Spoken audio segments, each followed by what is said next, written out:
नम्र सिंह सेन, डॉक्टर कन्हैया सिंह जी के परिवार के सभी सदस्यगण, संस्थान के आमंत्रण पर पधारे सभी हमारे सुहृदजन, हिंदी संस्थान के अन्य अधिकारी या इस मुख्यमंत्री आवास से जुड़े सभी अधिकारी एवं कर्मचारीगण, संचार तंत्र से जुड़े हुए बंधु, मैं अपनी तथा हिंदी संस्थान की ओर से आप सभी का हार्दिक अभिनंदन करता हूं। मैं सर्वप्रथम पूज्य महाराज श्री के प्रति प्रणति निवेदन करता हूं, जिनकी प्रेरणा और आशीर्वाद से यह आयोजन संभव हो सका है।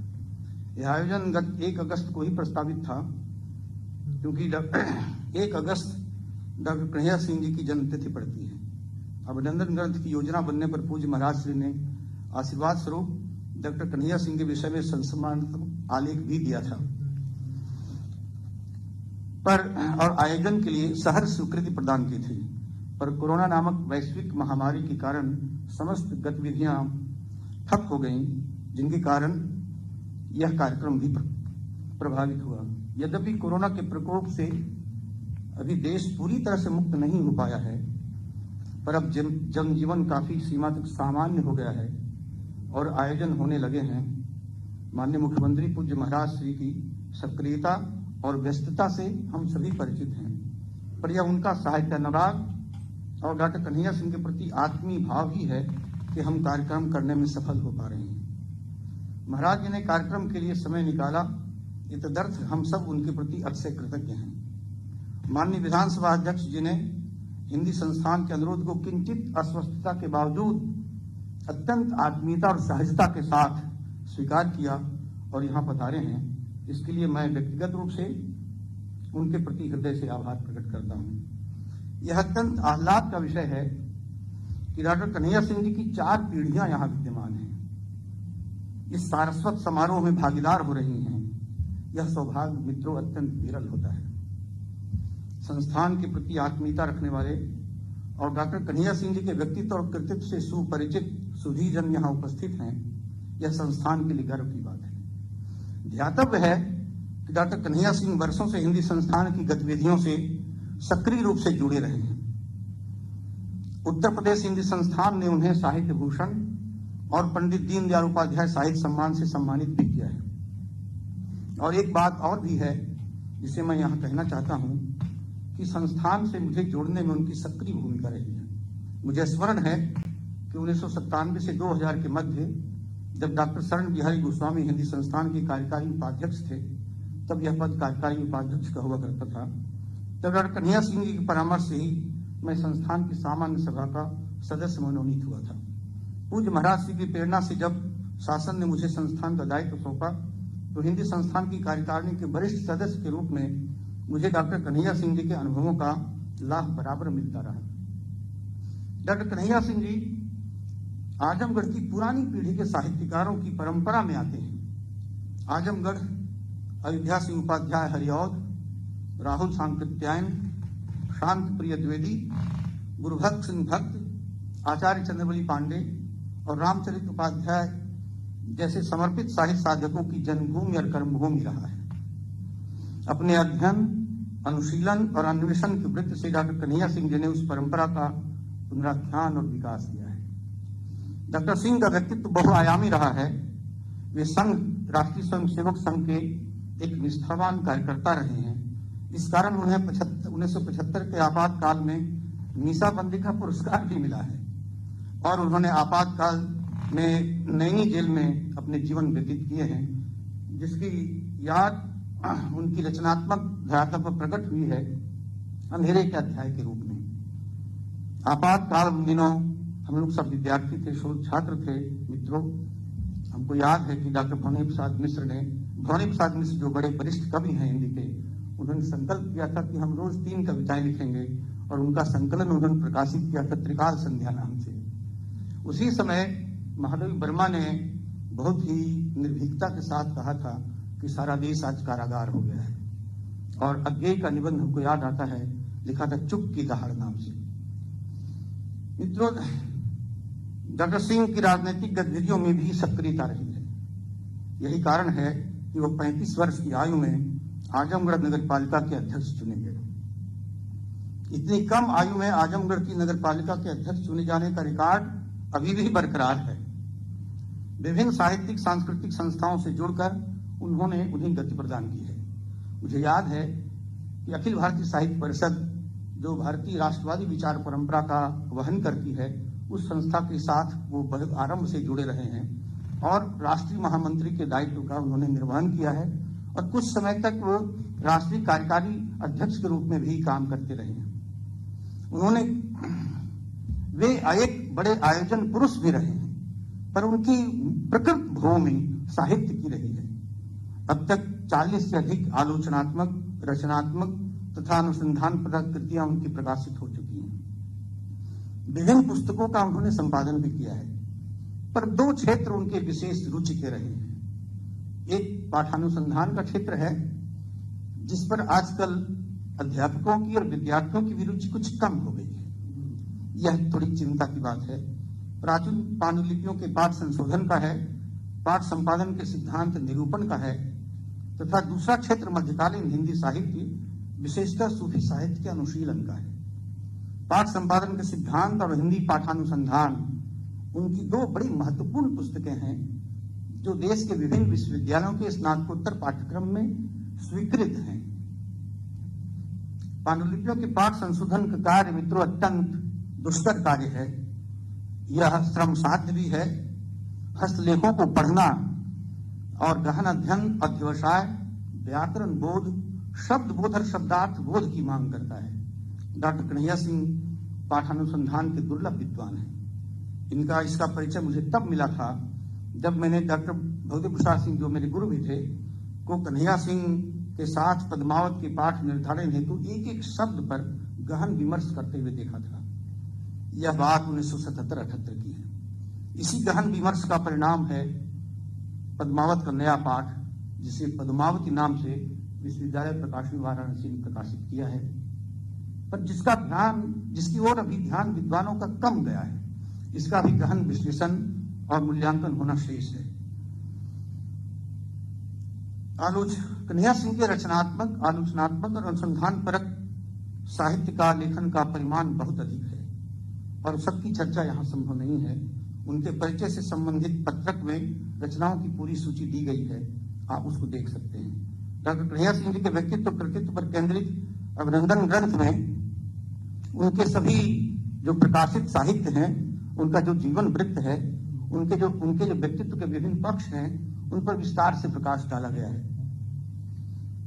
ग्रंथ के शीर्षक पर मैं अवश्य 2 शब्द कहना चाहूंगा।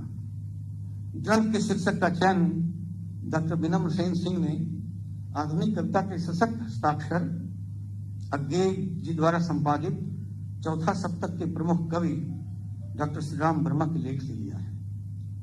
डॉक्टर कन्हैया सिंह जी के व्यक्तित्व पर केंद्रित एक पुस्तक काफी पहले प्रकाशित हुई थी, आलोचक का अंतर्दर्शन, जिसकी भूमिका लिखी थी श्रीराम वर्मा ने।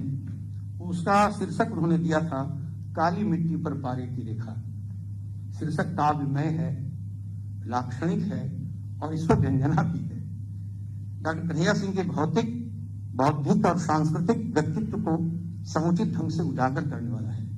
आप सब जानते हैं कि आजमगढ़ से सटे एक स्थान है निजामाबाद, जहां की मिट्टी काली होती है, विभिन्न आकृतियां वहां गढ़ी जाती हैं और उस पर चांदी के पानी से लिखा जाता है।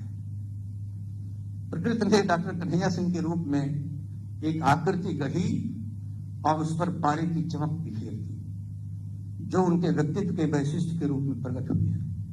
मैं शीर्षक के चयन के लिए स्वर्गीय श्री राम वर्मा का स्मरण करता हूं और उसे ग्रंथ के शीर्षक के रूप में चयन करने के लिए विनम्र को बहुत साधुवाद देता हूं। विनम्र बिंदु परंपरा के योग्य उत्तराधिकारी सिद्ध होंगे, इसका मुझे विश्वास है। डॉक्टर कन्हैया सिंह जी निरंतर सर्जनारत हैं। उनकी कोरोना काल में 3 पुस्तकें प्रकाशित हुई हैं। हिंदी संस्थान भी उनकी 2 पुस्तकें प्रकाशित करने जा रहा है। एक आचार्य चंद्रवली पांडे के व्यक्तित्व कृतित्व पर उनकी पुस्तक है और दूसरी पुस्तक स्वतंत्रता संग्राम के सेनानी बाबू कुंवर सिंह के जीवन वृत्त पर आधारित है। डॉक्टर कन्हैया सिंह जी उपनिषद के इस वाक्य को चरितार्थ कर रहे हैं, कुर्वन्नेवे कर्माणि जिजीव शिक्षतम समा। कन्हैया सिंह को मैं एक ऐसे मनीषी विद्वान के रूप में कहना चाहूंगा, जिसके लिए जायसी इनके प्रिय कवि हैं। जायसी की बहुत अच्छी पंक्ति है, पंडित सो जो हाट न चढ़ा। ये डॉक्टर कन्हैया सिंह उसी पंडित की परंपरा में आते हैं। डॉक्टर कन्हैया, में ईश्वर से प्रार्थना है कि जीवन के कर्मरत रहते हुए डॉक्टर कन्हैया सिंह जीवन के 100 शरद देखें।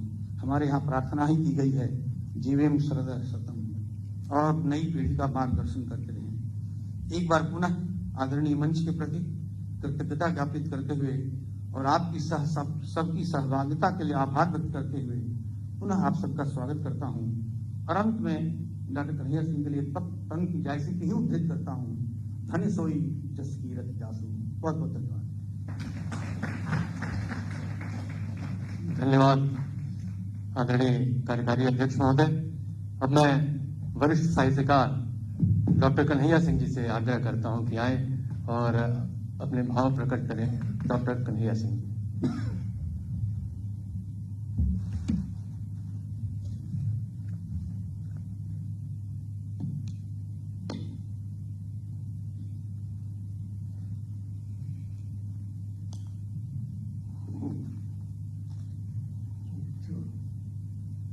जल्दी करो।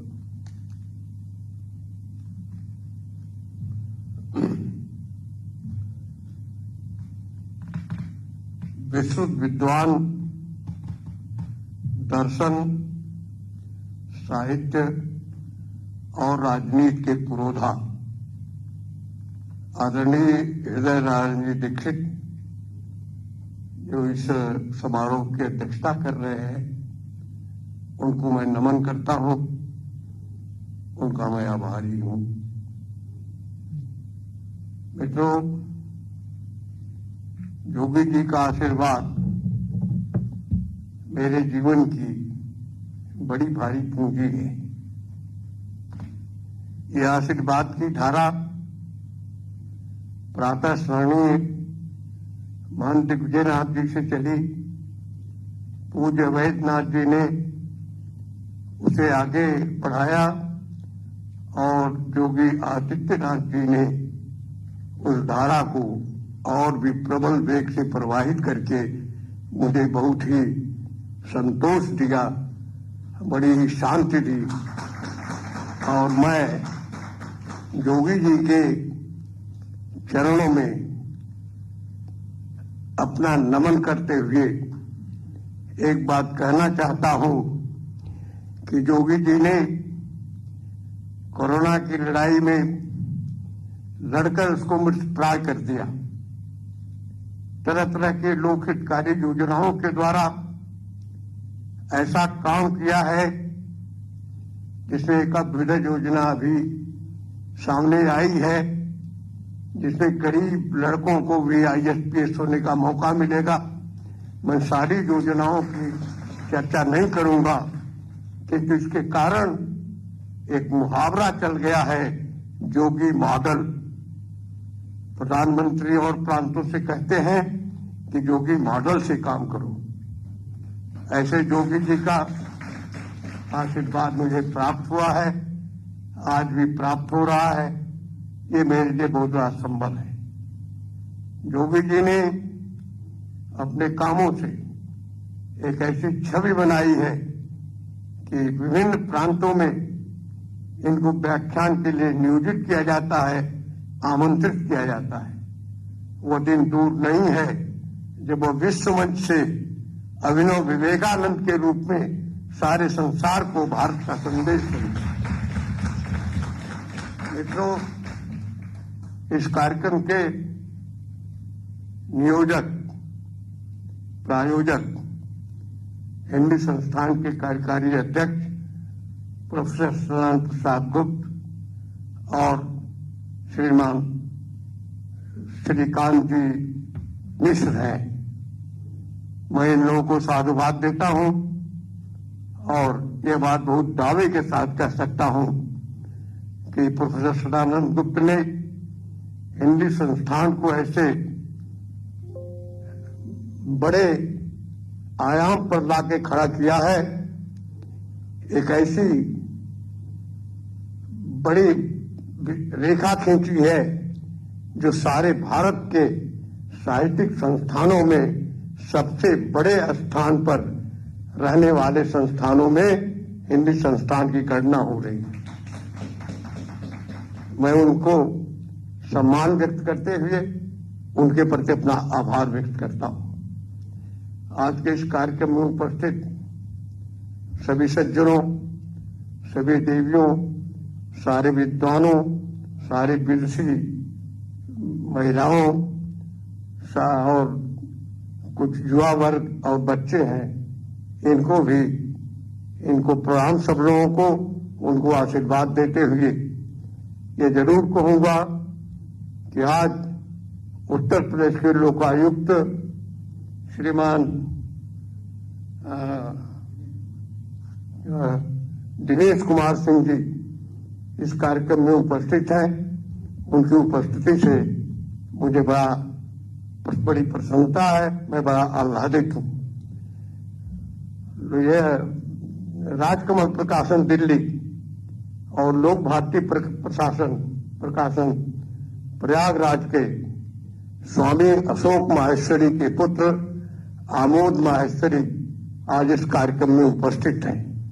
आज लोकार्पित होने वाली सारी पुस्तकें इनके ही संस्थान से प्रकाशित हैं।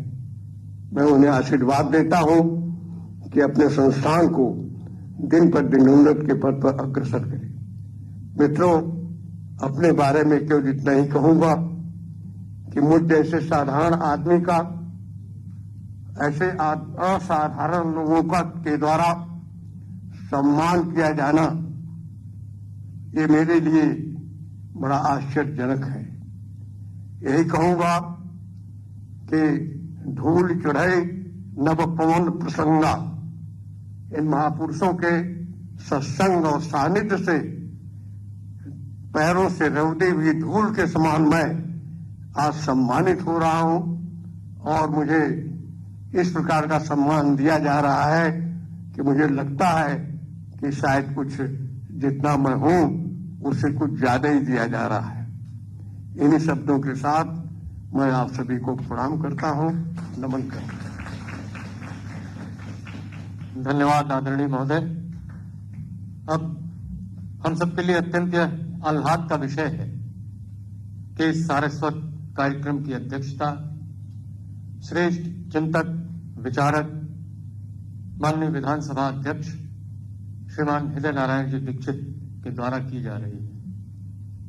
अध्यक्षीय उद्बोधन हेतु माननीय विधानसभा अध्यक्ष महोदय से आग्रह करता हूं कि आए और अपने अध्यक्षीय उद्बोधन से हमें कृतार्थ करें। श्रीमान हृदय नारायण जी दीक्षित।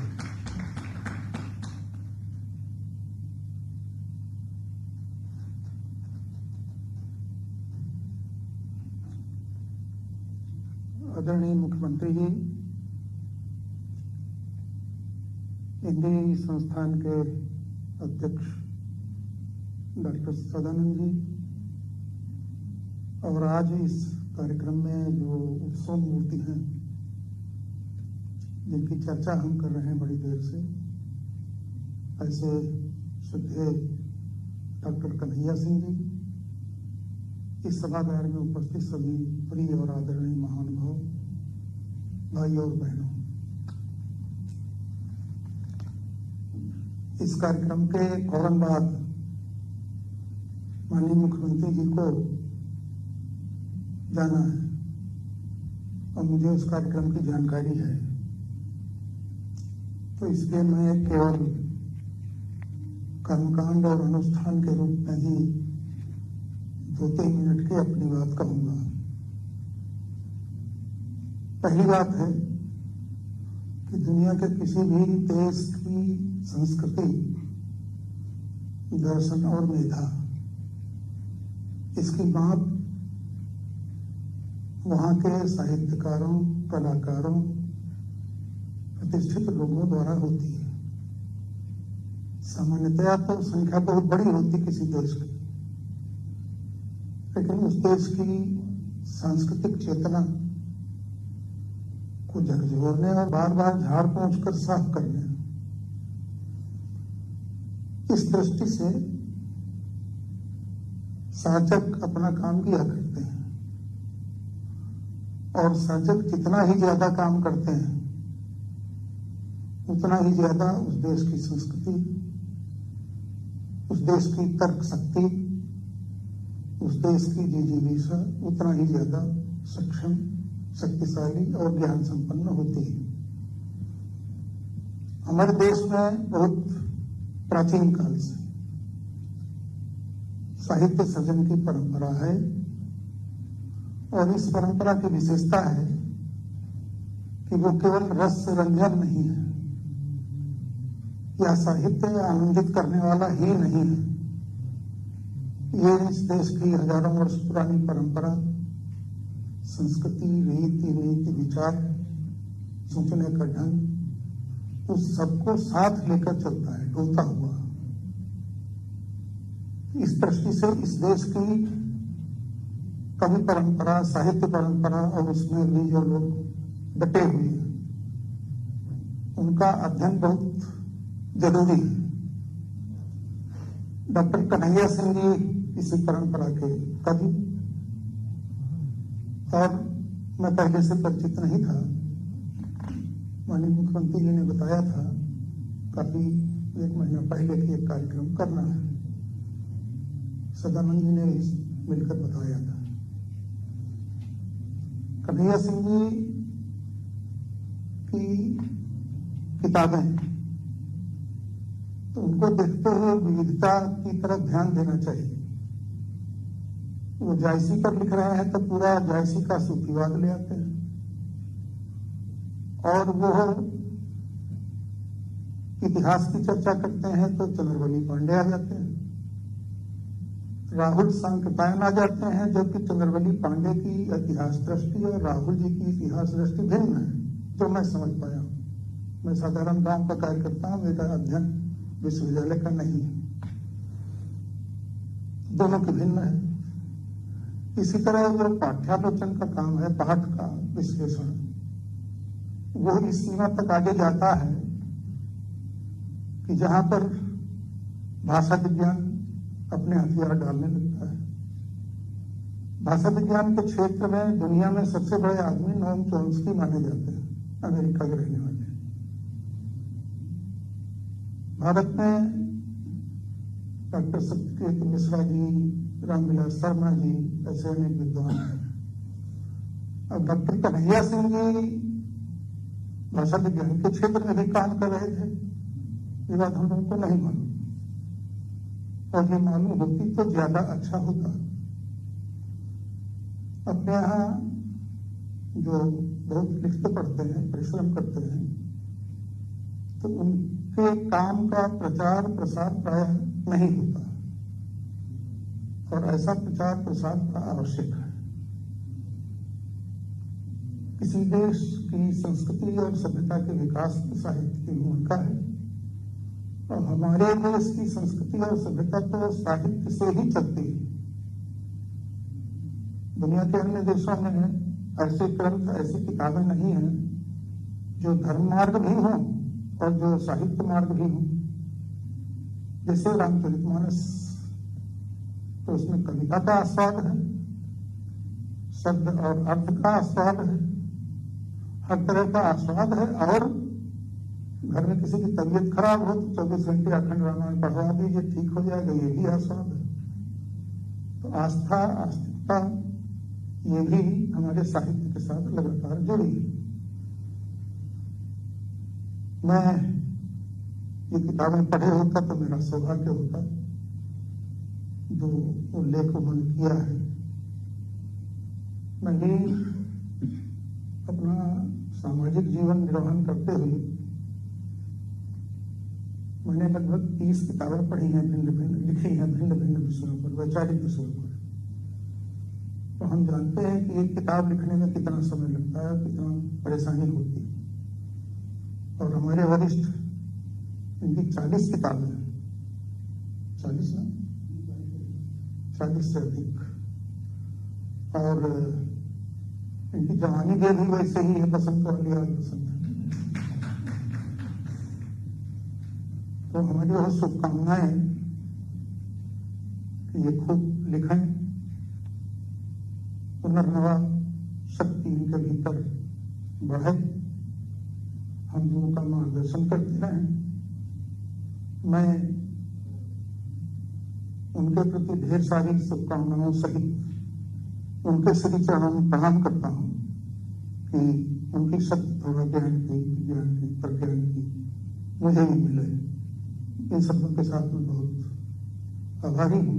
मुझे पहले बताया था मुझे कार्यक्रम की जानकारी है, नहीं तो माइक मिल गया था तो बहुत बोलते हैं। तो सबको सादर प्रणाम।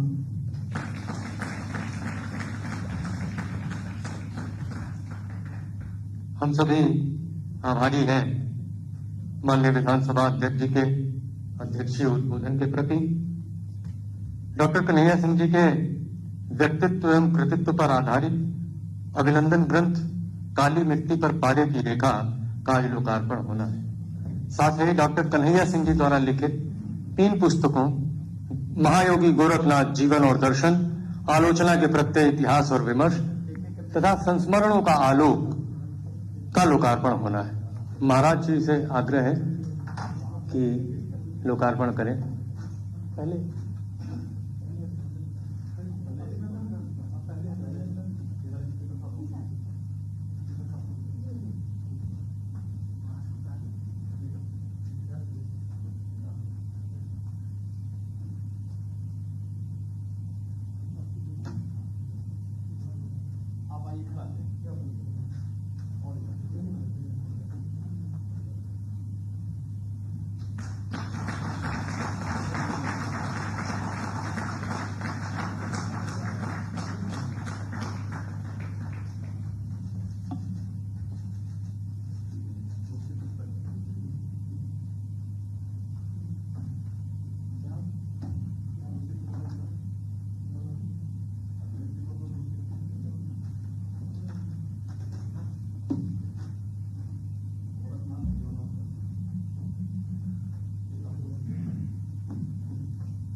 मैं पूज्य महाराज जी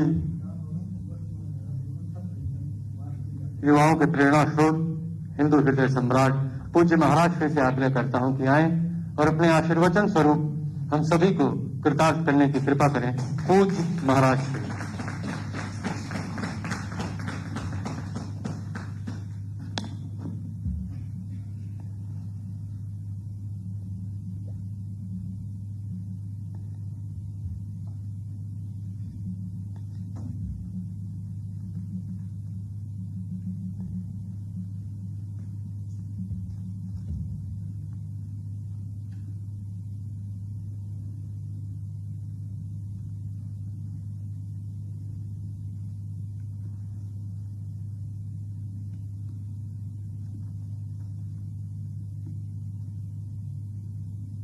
सुविख्यात साहित्यकार और समाजसेवी डॉक्टर कन्हैया सिंह जी के व्यक्तित्व पर केंद्रित पुस्तक काली मिट्टी पर पानी की रेखा के आज के इस लोकार्पण समारोह के अध्यक्ष विधानसभा के हमारे अध्यक्ष श्री हृदय नारायण दीक्षित जी, वरिष्ठ साहित्यकार डॉक्टर कन्हैया सिंह जी, उत्तर प्रदेश हिंदी संस्थान के कार्यकारी अध्यक्ष डॉक्टर सदानंद प्रसाद गुप्ता जी, हिंदी संस्थान के निदेशक श्री श्रीकांत मिश्रा जी, कार्यक्रम का संचालन कर रहे डॉक्टर कन्हैया सिंह जी के पौत्र डॉक्टर विनम्र सेन सिंह जी, आज के इस समारोह में उपस्थित सभी महानुभाव, उत्तर प्रदेश हिंदी संस्थान के तत्वाधान में आज ये लोकार्पण का कार्यक्रम यहां पर संपन्न हुआ है। मैं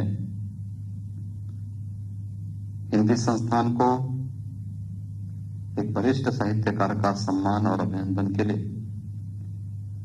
सभी पदाधिकारियों को हृदय से धन्यवाद देते हुए डॉक्टर कन्हैया सिंह जी का हृदय से अभिनंदन करता हूं, उनका स्वागत करता हूं।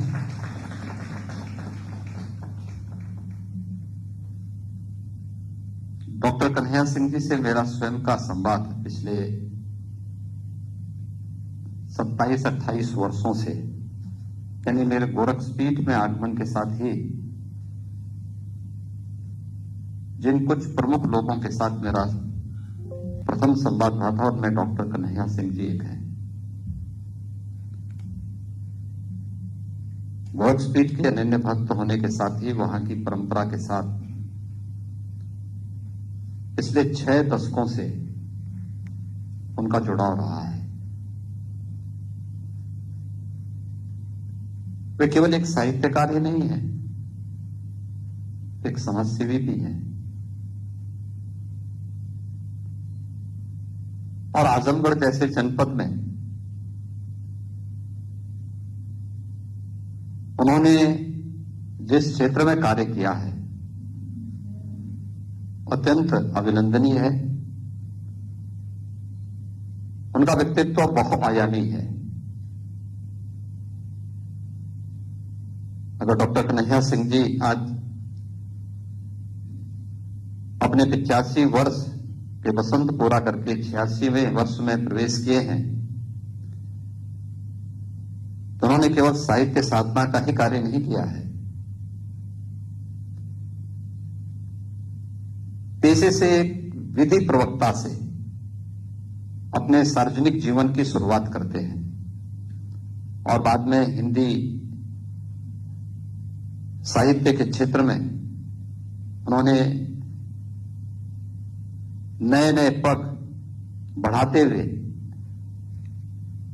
अपने आप को स्थापित किया और अपनी लेखनी के माध्यम से इस क्षेत्र को भी एक नई दिशा दी। लेकिन उससे पहले हम देखते हैं वे सिवली नेशनल कॉलेज के छात्र संघ के अध्यक्ष भी रहे, आजमगढ़ नगर पालिका के अध्यक्ष भी रहे,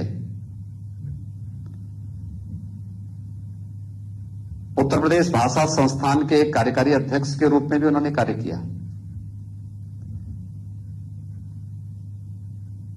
अनेक उन साहित्यिक, सामाजिक और राष्ट्रीय चिंतन की धारा को एक नई दिशा देने वाले उन सभी मंचों पर अपनी सशक्त उपस्थिति के माध्यम से कभी भी अपने आप को इन सभी गतिविधियों से, जिसको एक कालखंड के दौरान लोग छुपाते थे, अपनी पहचान छुपाते थे, उनके सामने कभी वह दृश्य नहीं रहा या कोई इस प्रकार का मौका नहीं रहा कि वे कुछ छुपा सकें। वे जैसे थे उसी रूप में उन्होंने अपने आप को प्रस्तुत किया और मजबूती के साथ अपनी बातों को रखने में कहीं भी किसी मंच में कोई संकोच भी नहीं किया। मुझे याद है आज से 15 साल 20 साल पहले जब हम लोग आजमगढ़ जाते थे, उस समय भारतीय जनता पार्टी या हमारे सांस्कृतिक संगठनों के लिए आजमगढ़ थोड़ा बहुत कंटीली धरती हो गई थी और बड़ा चुनौतीपूर्ण स्थिति होता था। उस समय हम लोगों को जो कुछ 2 4 6 चेहरे आजमगढ़ में मिलने के लिए आते थे या जिनसे हम मुलाकात कर पाते थे, उनमें से डॉक्टर कन्हैया सिंह जी एक है। मुझे याद है उन स्थितियों में भी वे हमेशा उसी स्थिति में, जब डॉक्टर विनम्र सेन सिंह जी ने मेरे सामने इस बात को रखा कि स्वाभाविक रूप से हर पौत्र को के लिए सौभाग्य का क्षण होगा कि अपने बाबा की साहित्यिक कृति को वह या उनके अभिनंदन ग्रंथ को वह अच्छे ढंग से साहित्यिक माहौल में जनता के सामने रख सके और उनकी विभिन्न कृतियों का भी विमोचन हो सके। पिछले 5-6 महीनों से ये उधेड़बीन चल रही थी और मेरी इच्छा थी कि उनके 85वें जन्मदिन 86वें जन्मदिन के अवसर पर यह कार्यक्रम यहां पर आयोजित हो, लेकिन कोरोना में भी चूंकि सारी गाइडलाइन हम तय कर रहे थे कि जो सबसे संवेदनशील कैटेगरी है उस प्रकार के लोगों को घर के बाहर नहीं निकलना है, और यहां पर मैं डॉक्टर कन्हैया सिंह जी के अभिनंदन का कार्यक्रम करता तो लोग स्वयं मुझे आलोचना के घेरे में खड़ा कर देते, तो मैं टालता रहा। मैं कहता था कुछ समय थोड़ा वेट करिए, मैं भी चाहता हूं ये कार्यक्रम हो और उस कार्यक्रम में मैं स्वयं भी भाग लेना चाहता हूं, मैं स्वयं भी उसमें अपनी उपस्थिति इस कार्यक्रम के माध्यम से रखना चाहता हूं, क्योंकि मुझे मालूम है जब मुझे अपने पूज्य गुरुदेव के अभिनंदन ग्रंथ को प्रकाशित करवाना था उस समय उस ग्रंथ के लिए उतनी सामग्री और सामग्री के साथ साथ फिर कैसे इस कार्यक्रम को आगे बढ़ाया जाए, क्योंकि साहित्य मेरा विषय नहीं था, लेकिन उसमें कैसे एक अच्छा अभिनंदन ग्रंथ बने और उस अभिनंदन ग्रंथ के विमोचन के कार्यक्रम को फिर हम आगे बढ़ा सके।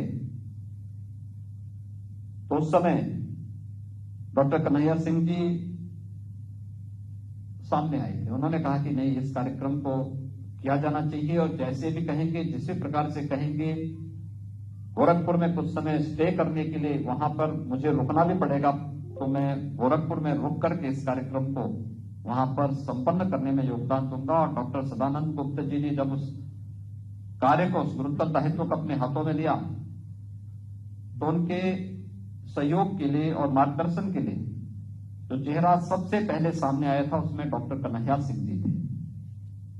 तो मेरी हार्दिक इच्छा थी कि वह एक कार्यक्रम हम लोगों ने गोरखपुर में किया था, उस समय कोरोना नहीं था, कार्यक्रम बड़ा था, भव्य था।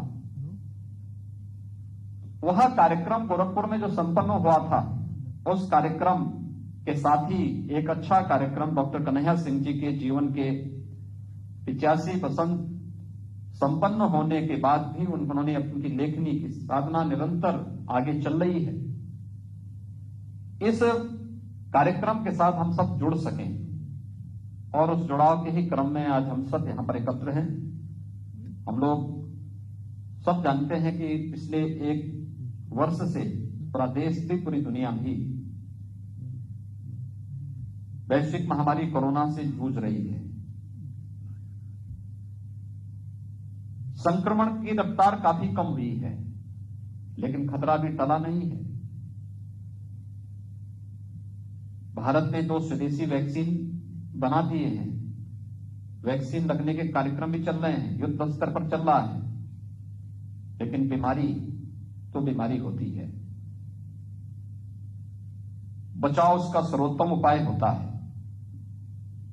सावधानी के प्रति जागरूकता हमें इन बीमारियों से बचाव का रास्ता दिखाता है और यह अभी भी हमें पालन करना होगा।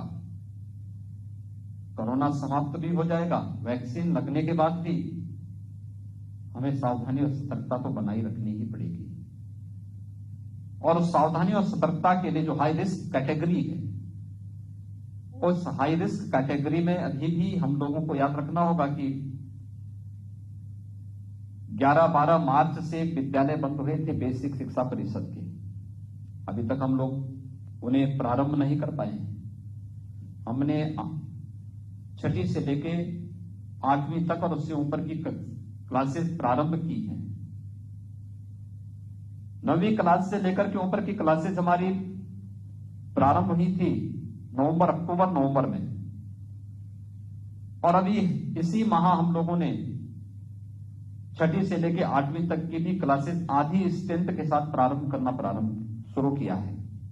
लेकिन पहली से 5वीं और आंगनबाड़ी के जो केंद्र हमारे हैं, जिन्हें हम इस बार प्री प्राइमरी के रूप में प्रारंभ करना चाहते थे, वे अभी भी नहीं प्रारंभ हो पाए हैं। इसलिए ये सतर्कता और सावधानी हमें आगे भी रखनी पड़ेगी और इसमें समाज की जागरूकता अत्यंत बड़ी भूमिका के साथ सामने आएगा। तो मेरे सामने चुनौती थी कि कैसे हम कोरोना के संक्रमण को भी रोकें और साथ साथ इस कार्यक्रम को भी यहां पर संपन्न कर सकें। और मुझे प्रसन्नता है कि डॉक्टर कन्हैया सिंह जी जैसे वरिष्ठ साहित्यकार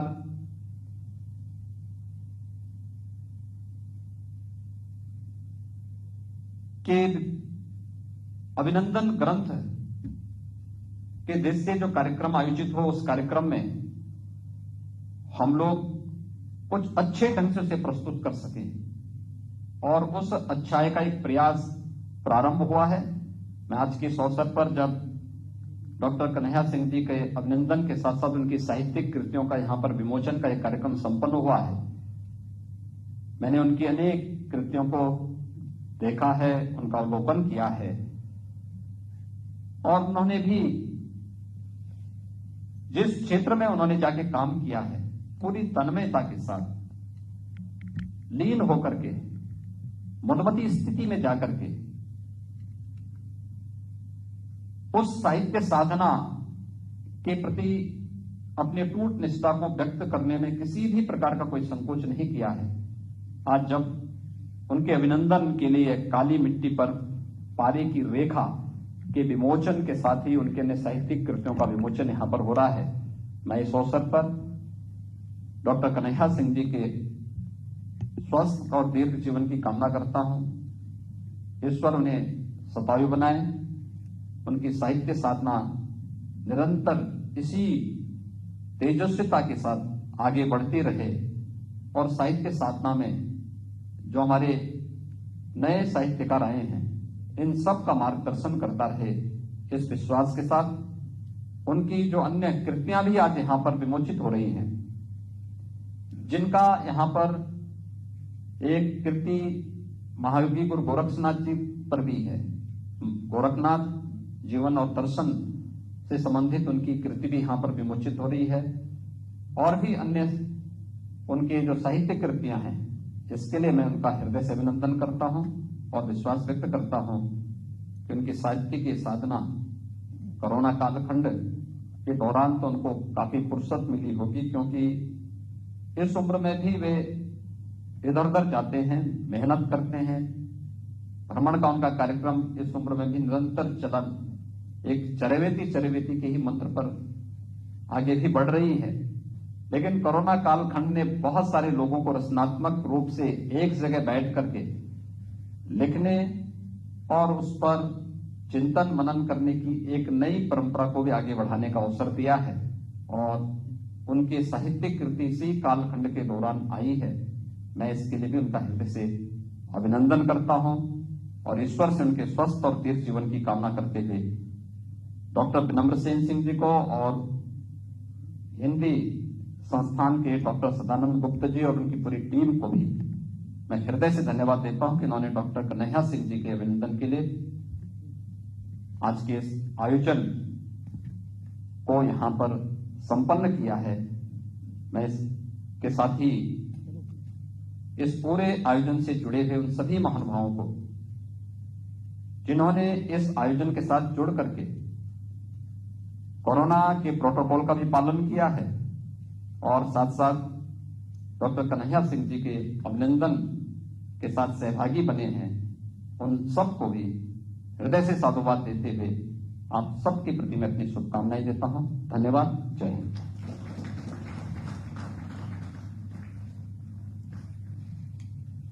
हम सभी भाग्यशाली हैं कि पूज्य महाराज श्री के आशीर्वचन हमें प्राप्त हुए। अब मैं उत्तर प्रदेश हिंदी संस्थान के निदेशक श्रीमान श्रीकांत मिश्र जी से आग्रह करता हूं कि आए और औपचारिक रूप से पूज्य महाराज श्री अध्यक्ष जी का आभार और आप सभी का आभार प्रकट करने के लिए श्रीकांत मिश्र जी को आमंत्रित। धन्यवाद संचालक महोदय। उत्तर प्रदेश हिंदी संस्थान के तत्वावधान में वरिष्ठ साहित्यकार और हिंदी संस्थान के साहित्य भूषण सम्मान एवं पंडित दीनदयाल उपाध्याय सम्मान से सम्मानित बहुआयामी व्यक्तित्व के धनी डॉक्टर कन्हैया सिंह जी के कृतित्व पर केंद्रित अभिनंदन ग्रंथ के लोकार्पण के शुभ अवसर पर पधारे सभी अतिथियों के प्रति हम अत्यंत आभारी हैं। माननीय मुख्यमंत्री जी के प्रति विशेष रूप से आभारी हैं, जिन्होंने अपने आवास पर इस आयोजन को करने की अनुमति प्रदान की। महोदय की प्रेरणा एवं निर्देशन में यह कार्यक्रम आयोजित हो सका। महोदय की उपस्थिति मात्र से हिंदी जगत उत्साहित एवं गौरवान्वित है। हम विशेष आभारी हैं श्री हृदय नारायण दीक्षित जी, माननीय विधानसभा अध्यक्ष के प्रति, जिन्होंने समारोह के अध्यक्ष के रूप में पधार कर कार्यक्रम की शोभा बढ़ाई।